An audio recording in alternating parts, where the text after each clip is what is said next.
मेरा जो समाज है वो 3000 साल से दबाया गया समाज है। तो मेरे समाज की वोट गुड़गांव लोकसभा में 5.5 लाख है। हमें भारत का नीति आयोग कहता है कि भारत का सबसे पिछड़ा जिला मेवात, नो। तो इस कलंक को धोने के लिए किसी मेवाती को आगे आना पड़ेगा। उनको गुरूर है कि हम रेवाड़ी और गुड़गांव की वोट से जीत जाएंगे। आप सोच के चलिए, अपने देश के नागरिकों को घुसपैठिए कह रहा है, ज्यादा बच्चे पैदा करने वाले कह रहा है, नागरिकता छीनने की बात कर रहा है, डर पैदा कर रहा है। उनका ये गुरूर हम तोड़ेंगे। हरियाणा में सबसे पिछड़ा रिजल्ट हमारे मेवात का आया है, तो एक कलंक है सरकारों पे। सरकार नहीं चाहती कि इलाका बढ़े। सही मायने में अगर उनका रिपोर्ट कार्ड देखा जाए तो उन्होंने हमारे विनाश के अलावा और कुछ भी नहीं किया है। वो चाहता तो यूनिवर्सिटी ला सकता था हमारे इलाके में, वो चाहता तो रेल ला सकता था हमारे इलाके में। तो ऐसे मेडिकल कॉलेज का हम मेवातियों को फायदा क्या है, जहां मेडिकल कॉलेज तो है लेकिन डॉक्टर नहीं है। हमारे इलाके में स्कूल तो है मगर अध्यापक नहीं है। जो वर्तमान में सांसद है राविंदरजीत सिंह, वो 3 बार लगातार सांसद बनता हुआ आ रहा है, उसने हमारे इलाके के लिए कोई 3 काम नहीं किए। 13 लाख वोटर्स का मैं बेटा हूं, मैं भाई हूं। तो इलेक्शन हम लड़ ही नहीं रहे, जीतेंगे हम। मेरा समाज इतना जाग चुका है कि जो वोट की वैल्यू है ना, वो जितनी मेरे समाज की वैल्यू है उतनी दूसरों की वैल्यू है। 5.5 लाख दलित वोटर्स का मैं बेटा हूं, उनका भाई हूं, मेरा परिवार बड़ा है, तो क्यों ना इलेक्शन लड़ूं मैं। सर, बहुत बहुत स्वागत करता हूँ। डोर टू डोर लगातार आपके कार्यक्रम चल रहे हैं, लोगों का अपार प्यार समर्थन मिल रहा है, क्या कहते हैं? पहले तो मैं आपका धन्यवाद देना चाहता हूं पत्रकार बंधुओं कि आप देश के लोकतंत्र के चौथे स्तंभ हैं। ये भारत की जो मेन स्ट्रीम मीडिया है वो कहीं भी जनता को सही मुद्दों से भटका कर गलत चीजों को दिखा रही है। आप कम से कम ये जहमत तो उठा रहे हैं, कम से कम ऐसा तो कर रहे हैं कि आप सही बात सही समाज तक पहुंचा रहे हैं। तो आपका धन्यवाद है, स्वागत है आपका कि आपने गुरुग्राम की लोकसभा के वासियों को ये पैगाम देने का मन बनाया, उसके लिए आपको सैल्यूट है, धन्यवाद है। क्या मुद्दे हैं जनहित के सर जिनको लेकर आप चल रहे हैं गुरुग्राम? देखिए, बहुजन मुक्ति पार्टी ने मुझे टिकट दिया है और गुरुग्राम लोकसभा का ये 2024 का इलेक्शन में समाज के भरोसे, समाज के दम और समाज के यकीन पे लड़ रहा हूँ। मेरा जो समाज है वो 3000 साल से दबाया गया समाज है। बाबा साहब डॉक्टर भीमराव अम्बेडकर जैसे मसीहा ने भारत में जब जन्म लिया तो उन्होंने हमें तमाम मानवीय हक अधिकार से लबालब किया, तमाम मानवीय हक अधिकार दिए और लोकतांत्रिक गणराज्य में हमें वो तमाम हक अधिकार दिए जिससे हम इलेक्शन भी लड़ सकते थे। लेकिन समाज में ऐसा मैसेज दे दिया गया कि जो एससी के लोग हैं, जो दलित लोग हैं, सिर्फ रिजर्व सीट से ही इलेक्शन लड़ पाएंगे।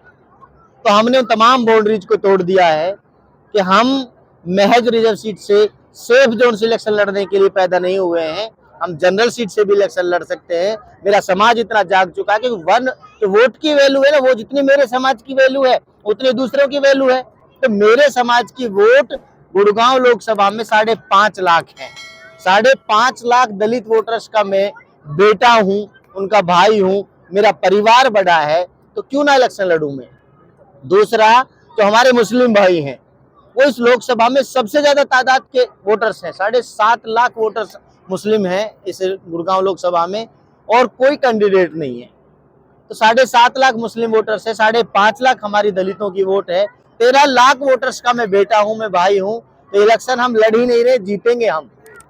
जिस तरीका से जो प्यार मिल रहा है, बीते रोज भी आपका बसी खजाना में लोगों ने इकट्ठा होकर ये बात कही कि हम एक तरफ वोट करेंगे, और जिस तरीका से सड़म्बा में पंचायत आपके पैतृक गाँव में हुई है उसमें भी एक मोड़ की किया गया है, तो इससे जो रुझान आपका बढ़ रहा है उसको लेकर क्या कहना चाह रहे हैं कि आने वाले समय में आप 25 मई को भारी वोटों से सांसद बनने जा रहे हैं? देखिए पत्रकार महोदय, कल मेरा गांव इकट्ठा हुआ, जो मेरा पैतृक गांव है, जहां मैं पैदा हुआ हूँ, सलम्बा गांव, काफी बड़ा गांव है। गांव का एक एक बच्चा इकट्ठा हुआ गांव के एक चौपाल पे, और गांव ने निर्णय लिया है कि समय सिंह गांव का बेटा है, भले वो मुसलमान नहीं है लेकिन गांव का बेटा है। तो गांव का ये निर्णय हो चुका है कि एक मोहर लगेगी गांव की। दूसरा, मैं मेवात का भी बेटा हूं, तो मेवात में भी एक मोहर लगने के चांसेस पैदा हो चुके हैं, क्योंकि कांग्रेस जैसी पार्टी को इस लोकसभा से अपना कैंडिडेट नहीं मिलना ये सवालिया निशान पैदा करता है। एक पैराशूट का कैंडिडेट लाकर उतार दिया गया है, राज बब्बर। राज बब्बर जीत गया तब भी हमारे लोगों को नहीं मिलने वाला, हार गया तब भी नहीं मिलने वाला। जो वर्तमान में सांसद है राविंदरजीत सिंह, वो 3 बार लगातार सांसद बनता हुआ आ रहा है, उसने हमारे इलाके के लिए कोई 3 काम नहीं किए।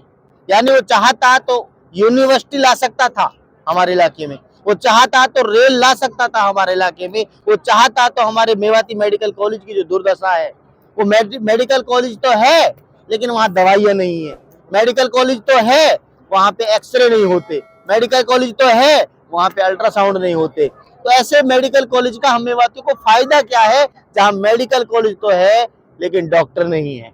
हमारे इलाके में स्कूल तो है मगर अध्यापक नहीं है, और अध्यापक नहीं है इसका जो परिणाम है, सरकार के मुंह पे जो कलंक है, जो तमाचा लगा है। अभी हरियाणा विद्यालय शिक्षा बोर्ड का जो रिजल्ट आया 12th का 12वीं का, हरियाणा में सबसे पिछड़ा रिजल्ट हमारे मेवात का आया है। तो एक कलंक है सरकारों पे, सरकार नहीं चाहती कि इलाका बढ़े। क्योंकि साहब देखा जाए देश को आज़ाद हुए लगभग 76-77 साल हो गए हैं, लेकिन 76-77 साल से मेवात पिछड़ापन है, और आज भी मेवात के ऊपर एक धब्बा लगा हुआ पिछड़ापन का।